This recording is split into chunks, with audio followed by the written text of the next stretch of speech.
भगवान बहुत सुंदर हैं। कानों पर पुष्प लगे हैं कनियर के,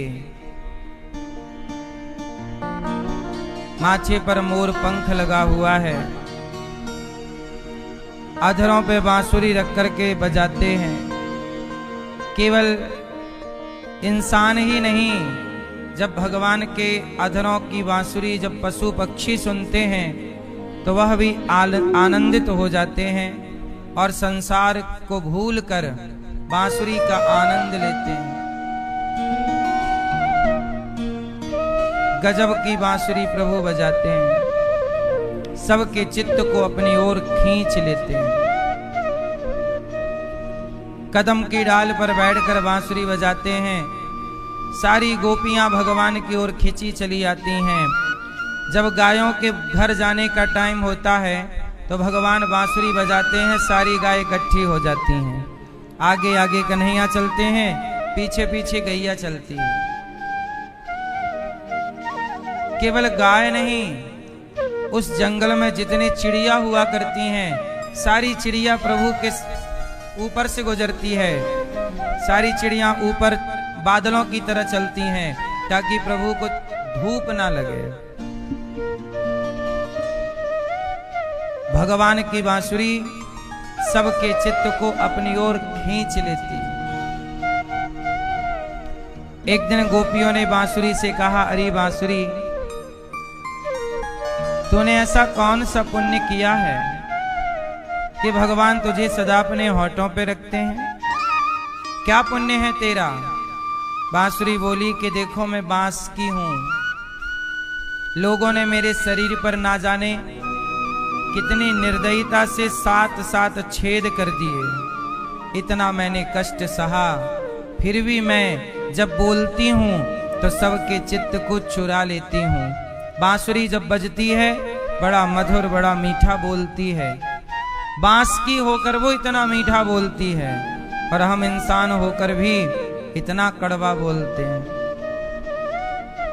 इसलिए बांसुरी, भगवान गोपियों ने कहा, बांसुरी तूने कौन सा पुण्य किया है? बांसुरी बोली कि आज तक मैंने किसी का दिल नहीं दुखाया, अपनी वाणी से यही मेरा पुण्य है। आप भी अपनी वाणी से किसी का दिल ना दुखाओ, यही आपका सबसे बड़ा पुण्य है। अपनी वाणी से किसी का दिल नहीं, अपने वाणी से कभी अपशब्द ना कहिए, वाणी को संयमित रखिए,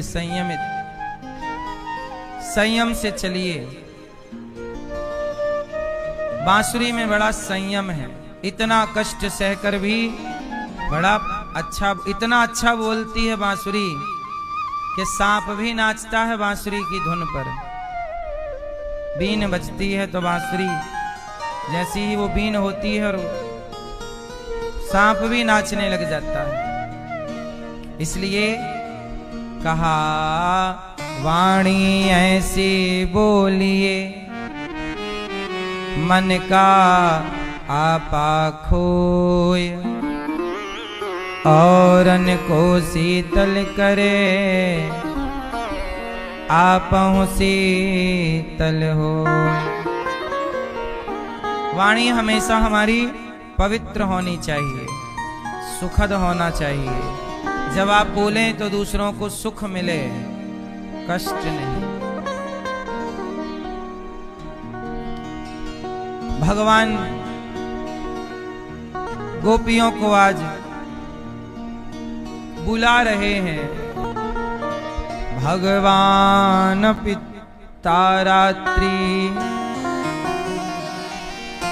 शरदोत्फुल्य मल्लिका, वीक्षरन्तुं मनश्चक्रे योग मायामुपाश्रितः।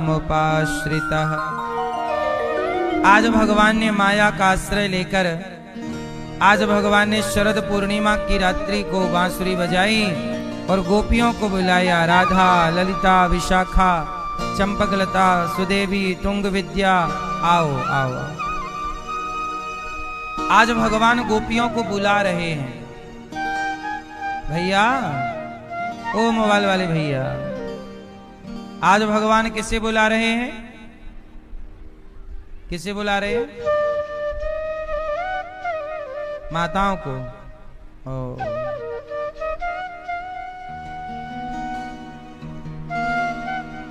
कभी कभी तो आते हो कथा में, है ना? रोज तो आते नहीं हो। कभी कभी भी आए तो मोबाइल चलाने लग गए। सुनो, भगवान को जानते हो? नहीं? भगवान को मानते हो? किन को मानते हो? हैं? कृष्ण भगवान को। तो भगवान कृष्ण ने की लीला रची है। सारी गोपियों को बुलाया बांसुरी बजाकर। गोपियां काम कर रही थीं। दोहंत्यो भी अयो काश्चित दोहम हित्वा समुत्सुकाहा। एक गोपी गाय दोह रही थी, एक आंखों में काजल लगा रही थी, एक अपने बच्चे को दूध पिला रही थी, एक आंगन को लीप रही थी, एक भोजन बना रही थी, एक पति के पांव दबा रही थी। पर जब बांसुरी सुनी गोपियों ने, सारी गोपियों ने अपना सारा काम छोड़ दिया और दौड़ पड़ी कि हमारे प्रभु हमें बुला रहे हैं। दौड़ पड़ी अपने काम को स्थगित करके। भगवान ने देखा सब आई, सबका स्वागत किया। स्वागतम वो महाभागा प्रियम किम करवाणि वह। आओ सखियो आओ, यहां आओ। क्यों आई हो? अच्छा, गोपियों ने काम छोड़ दिया पर भगवान को नहीं छोड़ा। जीवन में क्या जरूरी है? काम की राम? क्या जरूरी है मैया? जोर से। काम क्या जरूरी है? काम जरूरी है। काम खूब करो, पर काम करते हुए राम को याद रखो। काम करते हुए किसे याद रखोगे? क्यों? क्योंकि काम करते करते आप पूरे हो जाओगे, से छूट जाएगा, पर आपके मरने के बाद भी राम नहीं छूटेंगे आपसे। क्योंकि मुर्दे के संग काम नहीं चलता, मुर्दे के संग दुनिया राम नाम कह के चलती है। मुर्दे के साथ क्या बोला जाएगा? राम नाम सत्य है। काम एक दिन छूट ही जाएगा, आप ना चाहोगे तो भी, पर राम को आप चाह कर भी छोड़ नहीं सकते। इसलिए काम करिए, काम जरूरी है। काम करते समय राम को याद रखिए कि प्रभु ये काम भी तो तेरा ही है। मैं अपना कोई काम नहीं करता, मैं जो भी काम करता हूं भगवान का ही काम करता हूं। अब बताओ, यहां बैठा हूं, दास अनिरुद्ध आपको 3 घंटे कथा सुनाएगा। मैं अपना काम कर रहा हूं कि प्रभु का काम कर रहा हूं? किसकी कथा सुना रहा हूं? आप सबके हृदय में किसका दीपक जलाना चाहता हूं? मैं अपना के प्रभु के नाम का, प्रभु की भक्ति का? बोलो। इसलिए मैं अपना काम करता ही नहीं, हर समय ये दास अनिरुद्ध भगवान का ही काम करता रहता है। इसलिए आज से आप भी अपना काम मत करो। जो भी काम आपके पास है, आप कहते हो ये मेरा काम है, आज से वह काम अपना ना मानकर ये भगवान का काम है, इस भाव से काम करिए कि ये काम मेरा नहीं है, ये काम नाथ सकल संपदा तुम्हारी, मैं सेवक समेत सुत नारी। ये बिजनेस, ये व्यापार, ये परिवार सब भगवान का है, अपना मानकर मत करो। बात समझ में आई? काम मेरा नहीं है। क्यों भैया, आप किसका काम करते हो? अपना। आज से ये भाव मत रखिए कि मैं अपना काम करता हूं। भगवान का काम है ये सब कुछ। हम सब भगवान के नौकर हैं। भगवान ने सबको काम दे रखा है ना। भगवान ने कोई बिजनेस करके पैसा कमाएगा, कोई उस बिजनेसमैन का साथ देगा, कोई देश चलाएगा, कोई सेना का संचालन करेगा।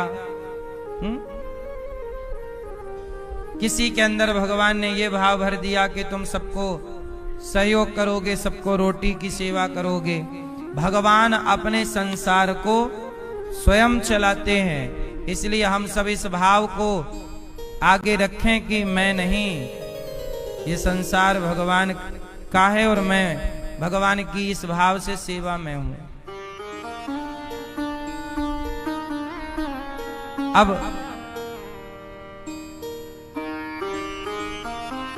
भगवान ने सारी गोपियों को बुलाया, आओ आओ आओ। सारी गोपियां आ गईं, है ना। गोपियां आई तो भगवान ने पूछा क्यों आई हो, आने का हेतु क्या है। गोपियां बोली कि आपने बुलाया, हम चली आई। भगवान बोले आई हो, अब जाओ, जाओ अपने घर। गोपियां बोली प्रभु सब कुछ छोड़कर आई हैं आपके लिए, अब आपको छोड़कर नहीं जा सकती। सही है। और हम ऐसी नहीं आ गई, आपने हमें बांसुरी बजा के बुलाया है। मैया बैठोगी नहीं मेरी मां, हम ऐसी नहीं आई, आपने बुलाया हम चली आई। भगवान ने कहा हम तो बांसुरी बजा रहे थे, आ गई हो, जाओ। गोपियां बोली श्याम सुंदर आपके सिवा हमारा कौन है, कहां जाएं। आप कह रहे हो चली जाओ, कहां जाएं, कहां जाएं, कौन है हमारा आपके सिवा। गोपियां बोली प्रभु आपके लिए सब छोड़ दिया है, अब सबके लिए आपको तो नहीं छोड़ सकते, इसलिए आप हमें स्वीकार कर ही लीजिए, आप हमें स्वीकार कर लीजिए। भगवान बोले अच्छा ठीक है। तब भगवान उन गोपियों को स्वीकार करते हैं और गोपियों के संग भगवान रास रचाते हैं। ये रास क्या है। तो एक दिन क्या हुआ, ए मैया, ए मोबाइल वाली मैया, नहीं बैठोगी, बोलो राधे राधे। मैया देखो कब से ना तुम जा रही हो ना बैठ रही हो।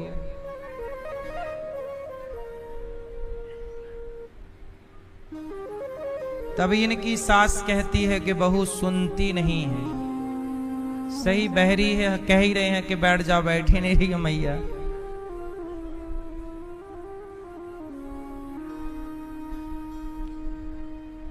बैठने में देखो यहां मटक के, यहां मटक के, यहां मटक ही रही है मैया, बस बैठ नहीं रही है। मैं सब बोल रहे हैं बैठ जाओ, यहां से मटक के वहां, वहां से मटक के वहां, वहां से मटक के यहां।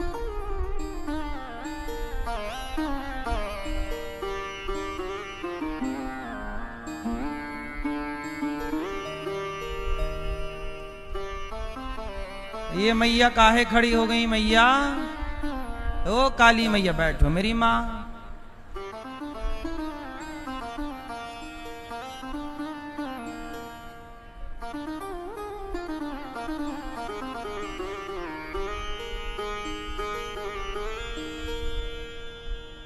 सुनो,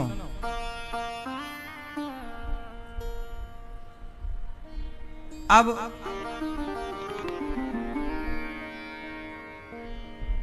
भगवान गोपियों के संग रास रचा रहे हैं।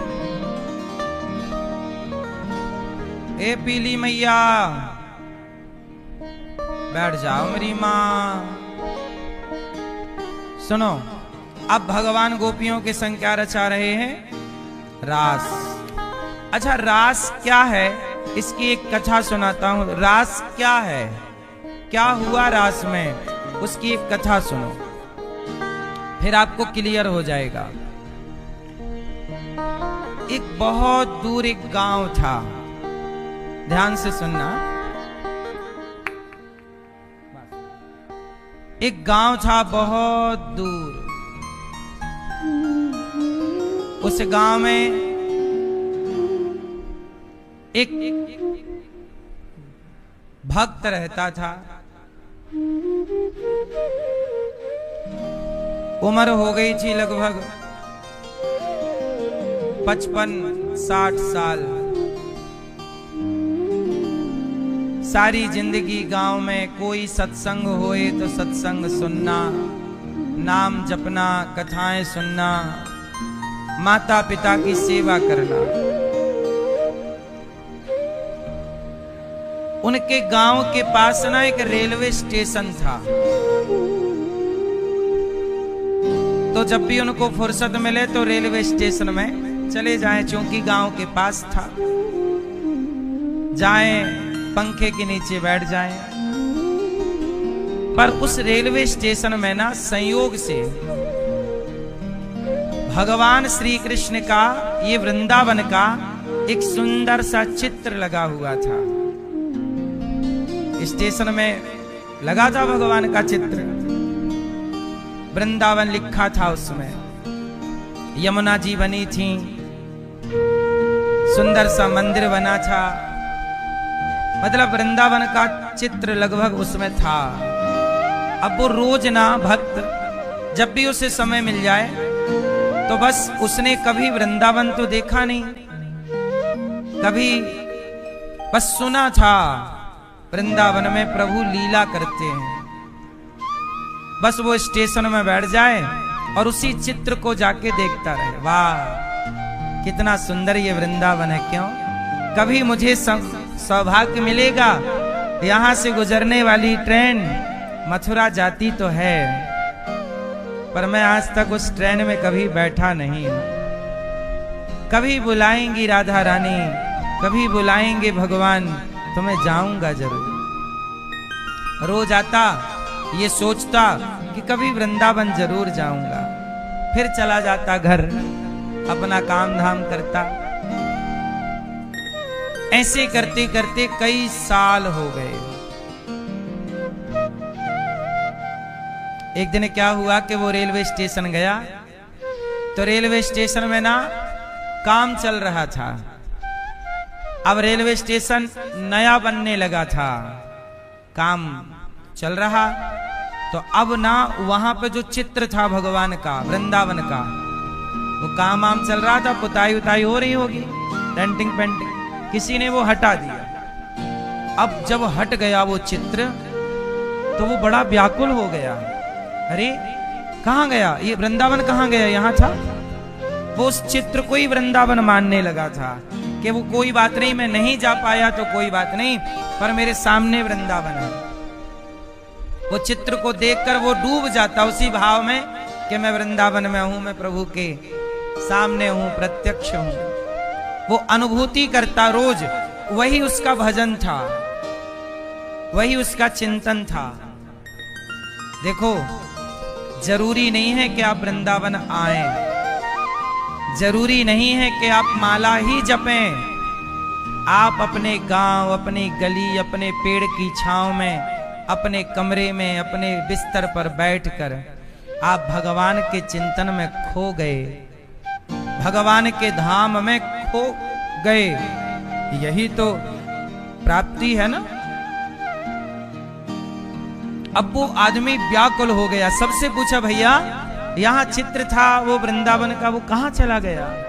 लोग बोले कि अब यहाँ स्टेशन नया बन रहा है, थोड़ा ठीक ठाक हो रहा है, प्लेटफॉर्म भी बढ़ेंगे, अब यहाँ पे तुम आ भी नहीं सकते, अब ना आया करो, टिकट कटाना पड़ेगी यहाँ बैठने की, चलो। अब लोगों ने उसको भगा दिया। अब वो बेचारा अब तो वो बिना तस्वीर, अच्छा वो बहुत गरीब था, उसके पास इतने पैसे नहीं थे कि वो चित्र भी खरीद सके, वो पेंटिंग खरीद सके, इतने पैसे नहीं थे कि वो ट्रेन में बैठ सके। रोज आ जाता, बस देखता। कभी गांव में कथा सत्संग होती तो वो जो गुरुजी कथा सुनाने आते चला जाता, गुरुजी आप बताओ ये वृंदावन कैसा है, ये कन्हैया वहां यशोदा माँ कैसी है, क्या कन्हैया सच्ची गाय चराने जाते हैं? हाँ हाँ गैया चराते हैं, यमुना नहाते हैं। अब तो भैया वो उसी भाव में रहने लगा कि मैं कभी वृंदावन जाऊंगा तो मुझे प्रभु भी गैया चराते मिलेंगे, जरूर मुझे भी दर्शन देंगे।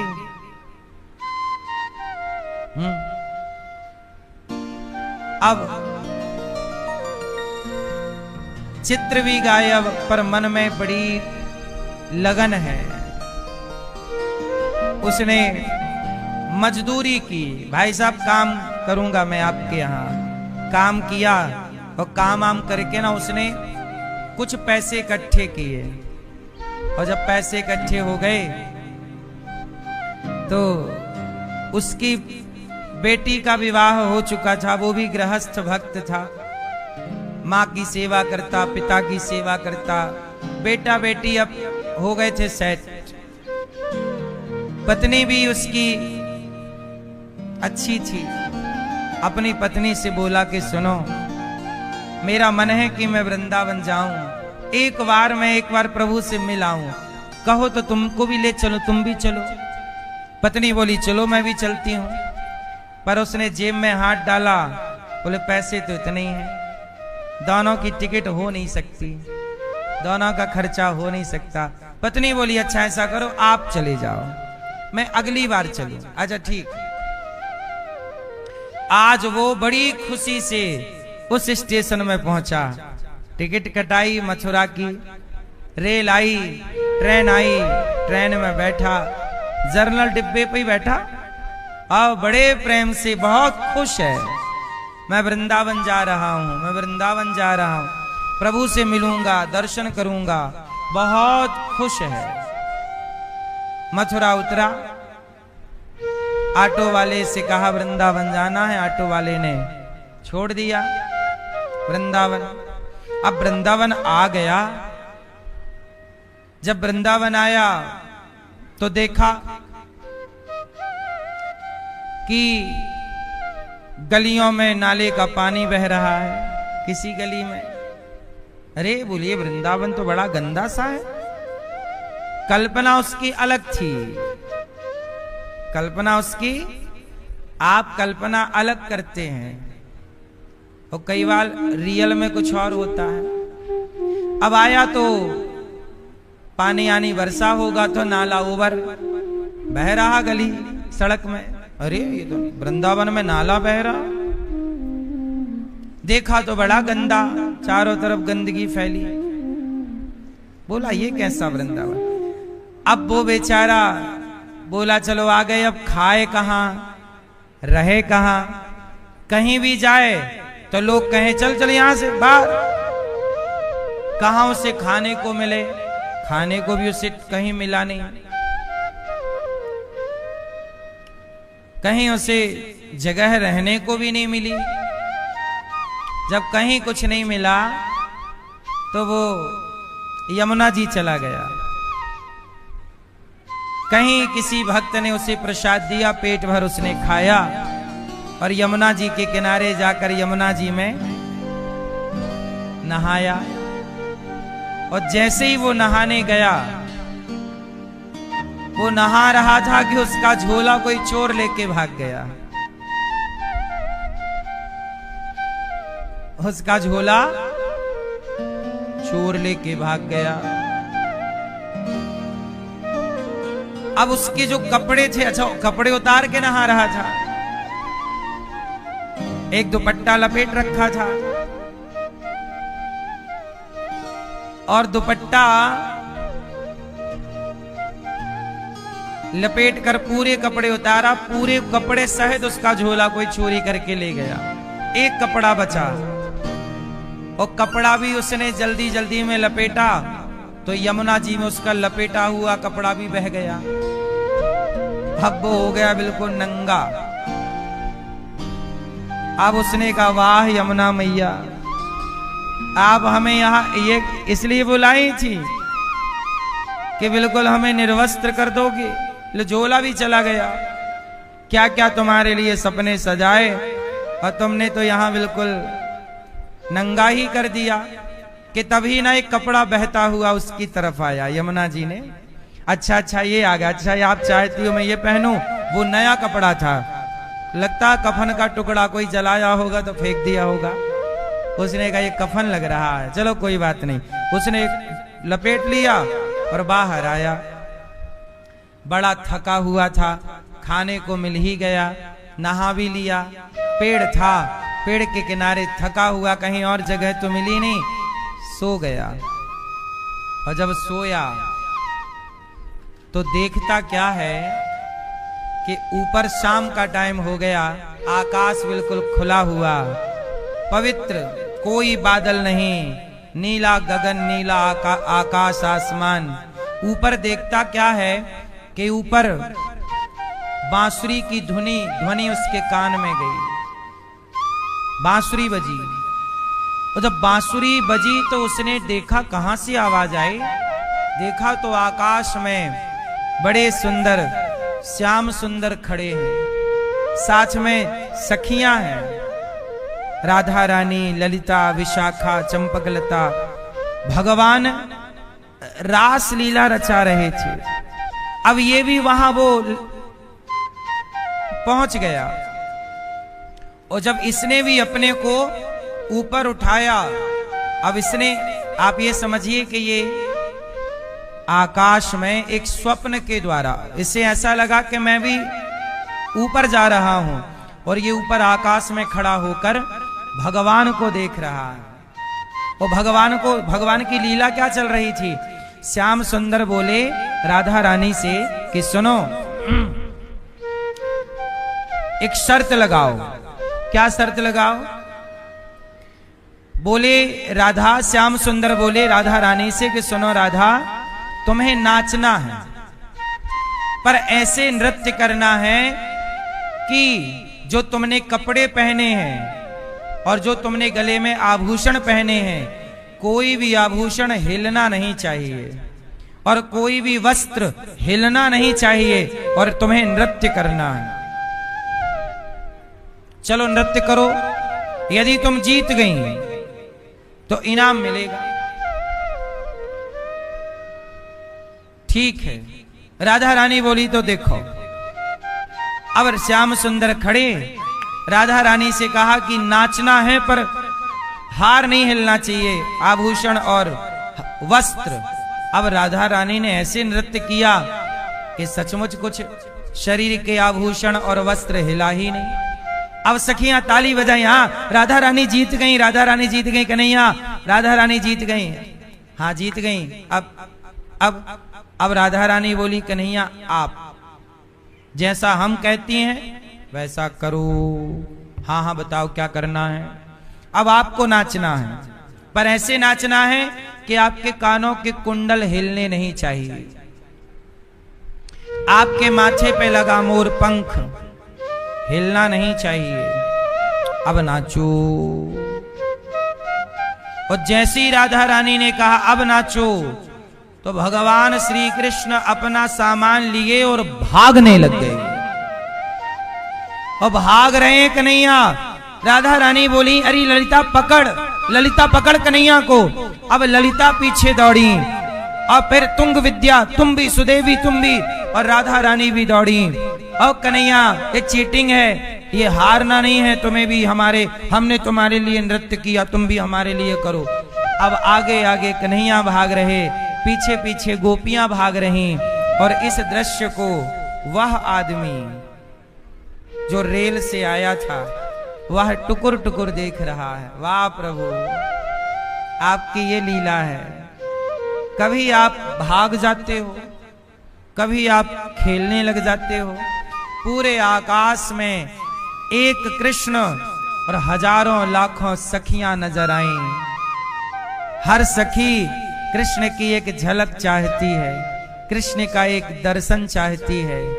कि जब सारी सखियां भगवान की छवि को देखने के लिए, अच्छा एक कृष्ण को 10 सखियों ने घेर लिया तो 10 को तो दर्शन होगा। अब एक कन्हैया बीच में है, गोला बना लिया तो 10 लोगों ने गोला बनाया तो 10 को तो दर्शन होगा। लेकिन जो गोले से दूर है, पीछे है, वो कन्हैया को देख नहीं पाएगी। तो वो सखियां जो प्रभु को नहीं देख पाई, वो सारी रोने लग गईं। और जब रोने लग गईं कि प्रभु हमने क्या बिगाड़ा है, क्या हमें दर्शन नहीं दोगे, क्या हम पर करुणा नहीं करोगे, क्या हम पर कृपा नहीं करोगे। तो जब भगवान के लिए सारी सखियां दर्शन के लिए रोईं, है ना। इति गोप्यः प्रगायन्त्यः प्रलपन्त्यश्च चित्रधा रुरुदु सुस्वरम राजन कृष्ण दर्शन लालसाः। जब कृष्ण के दर्शन की कामना से सारी सखियां रोने लग गईं, जैसे छोटा बच्चा दूध ना मिले तो रोने लग जाता है, ऐसे आज जब सखियों को प्रभु का दर्शन नहीं मिला तो रोने लग गईं। और जब रोईं तो भगवान कृष्ण जितनी सखियां थीं, जितनी गोपियां थीं, उतने रूप में एक ही कृष्ण अनेक रूप में प्रकट हो गए। और जितनी वहां पर गोपियां थीं, उदाहरण के लिए मान लो कि 1 लाख गोपियां थीं, तो कृष्ण भी 1 लाख हो गए। और हर गोपी के पास श्री कृष्ण बैठ गए। सबको ऐसे लगा कि कृष्ण मेरे पास हैं, कृष्ण मेरे पास हैं। अब किसी को ये नहीं लग रहा है कि कृष्ण मेरे पास नहीं। अब सारी गोपियां प्रसन्न हो गईं। कोई कन्हैया से कहती है, कन्हैया जरा मेरे बाल गूंथ दो ना, तो गोपी आगे बैठ जाती है, कन्हैया पीछे बैठकर गोपी के सखी के बाल गूंथने लग जाते, चोटी करने लग जाते हैं। एक सखी बोली, कन्हैया जरा मेरे पांव की पायल खुल गई है, जरा तुम पहना दो ना। कन्हैया अपनी जंघा पर उस सखी का पांव रखते हैं और सखी के पांव को पकड़कर उसकी पायल को ठीक करते हैं। तभी कन्हैया ने, अब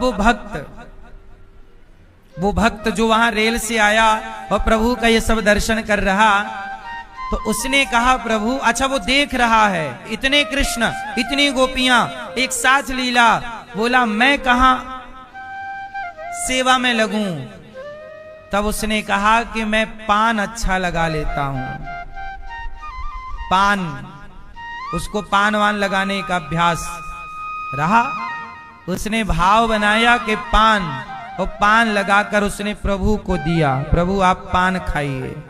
और जैसे ही पान भगवान ने उसके हाथ से लिया और पान रखा, सारी गोपियां बोली, प्रभु ये आपका पान जो आपने खा लिया है, जरा ये प्रसाद रूप में हमें मिल जाए तो बड़ी कृपा। तो भगवान ने पान खाया और चबाया। वो चबा ही रहे थे कि तभी गोपियों ने हाथ पसार लिया, हमें भी। तो भगवान ने अपना ही चबाया हुआ पान सखियों को दिया और गोपियों ने उस प्रसादी पान को ग्रहण करके अपने जीवन को कृतार्थ किया। अब यहाँ पर राजा परीक्षित जी ने सुखदेव भगवान से सवाल किया कि गुरुदेव ये बताइए कि ये जो गोपियां हैं जो भगवान के संग कभी भगवान से कह रही हैं पायल ठीक कर दो, कभी हमारी चोटी बांध दो, कभी अपना पान हमें दे दो, ये गोपियां हैं कौन? ये कौन है जो प्रभु के संग ये लीला में सम्मिलित हैं? तब सुखदेव भगवान ने परीक्षित जी से कहा कि ये गोपियां जब राम जी 14 साल के लिए वनवास गए, तो उन वनवास के दौरान क्या हुआ कि राम जी जंगल में गए तो तमाम साधु संत जंगल में राम की प्रभु की प्राप्ति के लिए घोर तपस्या कर रहे थे। कोई 500 साल से बैठा, कोई 100 साल से, कोई 50 साल से, कोई हजारों वर्ष से ऋषि मुनि तपस्या कर रहे, और सबकी एक ही इच्छा है कि प्रभु आपके चरण कुटिया पर पड़ जाएं, आप आएं और हमें दर्शन देकर कृतार्थ करें। पर राम सबके पास तो जा नहीं पाएंगे, सबके पास जाना संभव नहीं है। तो जब प्रभु सबके पास नहीं जा सके तो सभी संतों ने कहा, उन भक्तों ने कहा कि प्रभु हम आपका दरस परस कैसे करें। तब भगवान बोले सभी संतों से कि देखो संत जी, देखो भक्तों, इस जन्म में मैं मर्यादा पुरुषोत्तम हूँ, अगले जन्म में लीला पुरुषोत्तम बनकर आऊंगा। तुम सब गोपी बनकर आना, आपकी तपस्या सफल हो गई, गोपी बनकर आना। मैं कृष्ण बनकर, राम जी बोले मैं कृष्ण बनकर आऊंगा, आप गोपी बनकर आना, और आपके इस जन्म की इच्छाओं को अगले जन्म हम पूरा करेंगे। और इच्छाएं क्या थी? मिलना, गले लगाना। कोई गोपी भगवान कृष्ण को अपने गले से लगाती है, कोई गोपी भगवान को, वो गोपी कौन है? वो जन्म जन्म के त्यागी तपस्वी संत हैं। गौ मतलब इंद्रियां, पी मतलब पीना, जिन्होंने अपने भीतर की वासनाओं को, इच्छाओं को समाप्त कर दिया, इनका नाम है गोपी। इन सभी गोपियों ने, इन सभी संतों ने तपस्या की और आज गोपियों के रूप में प्रकट हुए। तब वह रेल से आया हुआ व्यक्ति ने भगवान के चरणों में प्रणाम करते हुए कहा कि प्रभु, ये आपकी गोपियों ने तो हजारों साल तपस्या की, तब जाके आपकी रास लीला में इनको स्थान मिला, पर मैं अधम, मैं पापी, मैंने तो कोई पुण्य नहीं किया, फिर आपकी इस लीला में आपने मुझे क्यों सम्मिलित किया, मुझे दर्शन क्यों दिया? तब भगवान बोले उस भक्त से कि भैया, तुमने मेरे से इस जन्म में ही इतना प्रेम कर लिया कि जो संत तपस्या करके 100 साल में पुण्य इकट्ठा करते हैं, वो तुमने मेरे प्रेम में मुझसे प्रेम करके और वृंदावन के लिए तड़प कर, वो रेलवे स्टेशन में जो तुमने चित्र देखा और उस चित्र के प्रति जो तुम वृंदावन के प्रति आकर्षित हुए और जो तुमने मेरे से प्रेम किया, वो प्रेम तुम्हारे हजारों साल की तपस्या के बराबर है। इसलिए उस प्रेम के बल पर मैंने तुम्हें अपनी दिव्य रास लीला का दर्शन कराया है। इसका मतलब ये हुआ कि वृंदावन का इन आंखों से दर्शन करोगे तो वृंदावन भी सामान्य ही नजर आएगा, परंतु जब वो प्रेम के चक्षुओं से, प्रेम की नजरों से धाम का दर्शन हो तो कुछ आपको अलग ही अनुभूति होगी जरूर। ऐसा नहीं है कि अनुभूतियां पहले हुआ करती थी, नहीं, आज भी होती हैं। आज भी भगवान यहाँ पर दिव्य लीलाएं करते हैं। इन लीलाओं का कोई अनुभव कर लेता है, कोई दर्शन कर लेता है, क्योंकि करोड़ों, हजारों, लाखों लोग रोज आते हैं, पर इन हजारों लाखों में प्रभु जिनको अपना पात्र समझते होंगे, उन्हें अपनी दिव्यता का दर्शन कराते हैं। आज भी ये सब चीजें हैं, कोई कहीं गई नहीं है। अब वो व्यक्ति भगवान के दर्शन करके और फिर वह अंत में भगवान के श्री चरणों में ही समा गया, फिर वो अब किसी और काम का नहीं। सच बताएं, जो एक बार भगवान को पा लेता है, ईश्वर को जो प्राप्त कर लेगा, फिर वो संसार के काम का रह नहीं जाएगा। क्या करेगा इस संसार में? क्या करेगा बताओ? क्या कहेगा, किससे कहेगा? इसलिए इस दिव्य लीला को कहते हैं रास लीला। ये कौन सी लीला है? जितनी गोपियां उतने कृष्ण, यही है रास, दिव्य लीला। भगवान ने सारी गोपियों को बुलाया, कहा कि अपने अपने घर जाओ। गोपियों ने कहा प्रभु आपको छोड़कर हम कहां जाएं?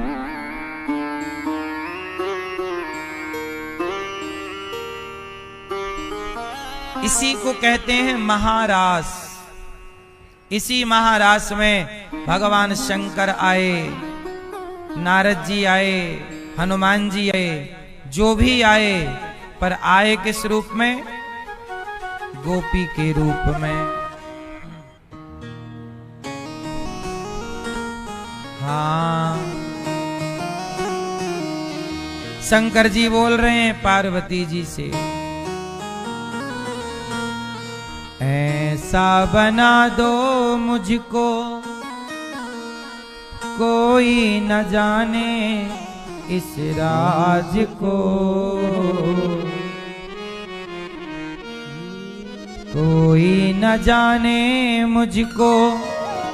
हे पार्वती, लगा के बिंदिया पहन के साड़ी, चाल चले मत वाली वृंदावन। ये रास है, दिव्य रास की लीला।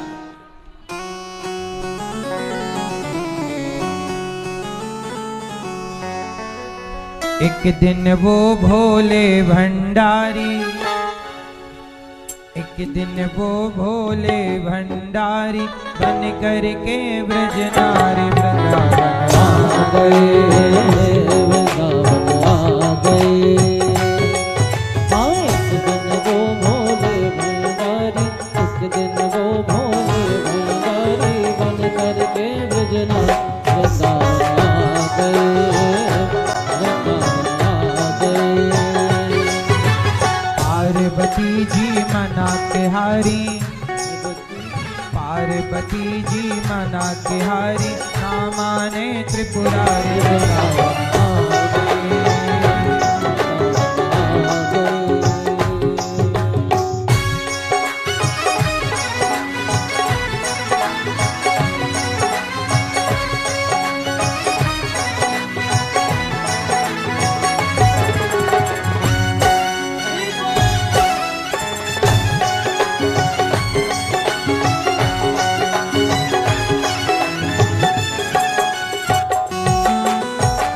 पार्वती से बोले, पार्वती से बोले मैं भी चलूंगा तेरे साथ में, तेरे साथ में। राधा शब्द श्याम नाचे, मैं भी नचूंगा तेरे साथ में, तेरे साथ में। रास रचेगा ब्रज में भारी, रास रचेगा ब्रज में भारी, हमें दिखाओ प्यारी वृंदावन आ गए, वृंदावन आ गए। हाँ, एक दिन वो भोले भंडारी बन करके ब्रज नारी वृंदावन आ गए, वृंदावन आ गए।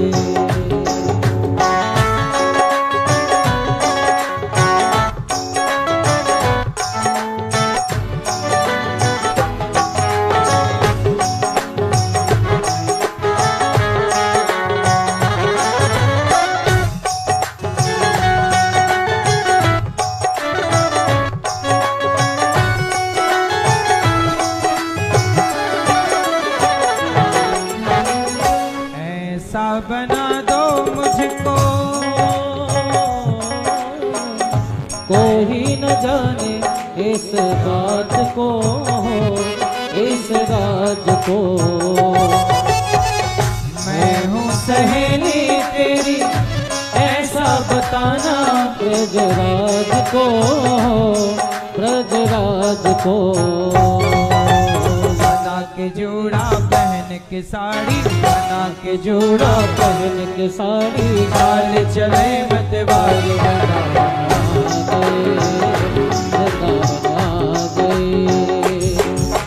एक दिन वो भोले भंडारी, एक दिन वो भोले भंडारी बन करके ब्रज नारी वृंदावन आ गए, वृंदावन आ गए।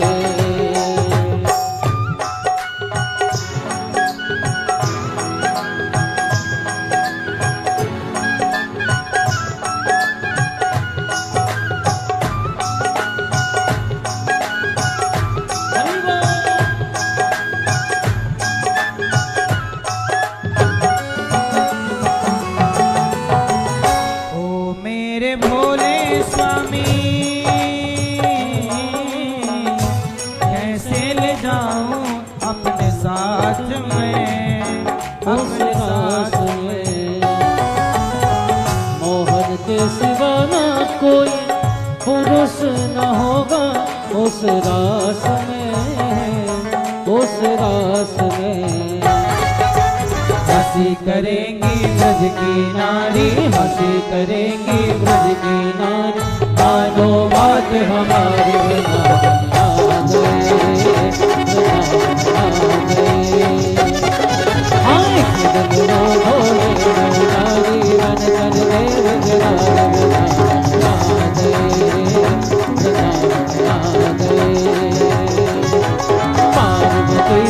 मना के हारी, पार्वती जी मना के हारी, ताना में त्रिपुरारी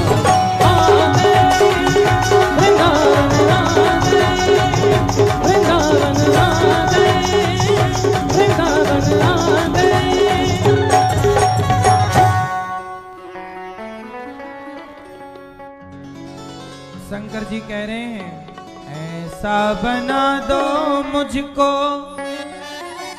कोई न जाने इस राज को, इस राज को।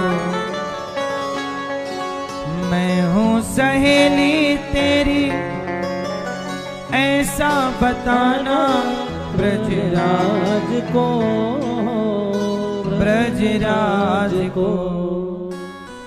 लगा के बिंदिया पहन के साड़ी, चाल चले मतवारी वृंदावन आ गए। देखो जिस रास में शंकर जी जा रहे हो, हनुमान जी जा रहे हो, जिस रास में शंकर जी गोपी बनकर जा रहे हो, इस रास को लोग ना समझ पाए और बदनाम कर दिया, कह दिया कि तुम करो तो रास लीला, हम करें तो कैरेक्टर ढीला। रास लीला को आज की दुनिया ने किससे जोड़ दिया? कैरेक्टर ढीला से। रास लीला क्या है ये समझने में आपको अभी और जन्म लग सकते हैं। भगवान की लीला सब समझ जाते तो सबना अपना कल्याण कर लेते। मैया भगवान की लीला सब नहीं समझ पाते। कौन समझेगा? वही जिसको भगवान समझाना चाहें। यदि भगवान आपको समझाना ही ना चाहें, अब देख लो ना, राम जी ने बाली को मार दिया और बाली की पत्नी रोती हुई आई तारा कि आपने मेरे पति को मार दिया। तब भगवान बोले, तारा तुम क्यों रोती हो? जीव नित्य के ही लगी तुम रोबा, क्यों रो रही हो? तुम्हारा पति, ये रहा तुम्हारा पति पड़ा हुआ है। तारा को समझाया तो 2 मिनट में समझ गई, और नहीं समझाना चाहा तो समझाने गए थे शांति दूत बनकर कृष्ण दुर्योधन को। सच बताएं, आप यदि समझ गए तो समझ लो कि प्रभु ने समझाना चाहा है, और आप नहीं समझे तो समझ लो प्रभु समझाना ही नहीं चाहते। एक बात बताएं, बहुत गहरी है पर क्या है, कुछ शास्त्रों की ज्ञान की बातें ऐसी हैं जिनको हम आपको बता तो दें, पर पता नहीं आप उस बात को सुनने समझने के पात्र हैं या नहीं। क्योंकि यदि हमने कुपात्र को ज्ञान दिया, उसको लायक तो है नहीं उस ज्ञान के, लेकिन यदि वो बात बताई तो कहीं वो उस बात का मिसयूज ना कर ले। हमारे सनातन में इसलिए कहा है कि जैसे परमाणु बम सब नहीं बना सकते, उसका नॉलेज ज्ञान सबको नहीं होना चाहिए, क्योंकि होगा तो वो मिसयूज कर सकते हैं। बोलो हाँ। आपको बम बनाना आता है? बम, टाइमर बम जो भी होता है, आता है आपको बनाना? नहीं आता, नहीं आता। क्यों? क्योंकि बम बनाने का ये जो ज्ञान है, इस ज्ञान के अधिकारी सब नहीं है, क्योंकि सब बम बनाने लग जाएंगे तब तो हो गया कल्याण। ऐसे ही कुछ लोग शास्त्रों के उस ज्ञान के अधिकारी नहीं हैं। कहो तो मैं आपको वो ज्ञान बताऊं। आप अधिकारी हों तो हाथ उठा लो कि उस ज्ञान का मिसयूज नहीं करोगे। मैया, ओ पंचायती मैया, ए मैया, ए हरी मैया, बताऊं कि नहीं आपको? झोला नहीं छूट रहा मैया का, खिसक भी रही है वहीं तो झोला पकड़ के। बात सही है, चोर बहुत एक्टिव रहते हैं। सुनो, देखो भगवान ने इस संसार में जो कुछ भी हो रहा है, हम आपसे एक बात पहले कह दें कि अपने को भगवान के चरणों में समर्पित कर दो, सरेंडर कर दो।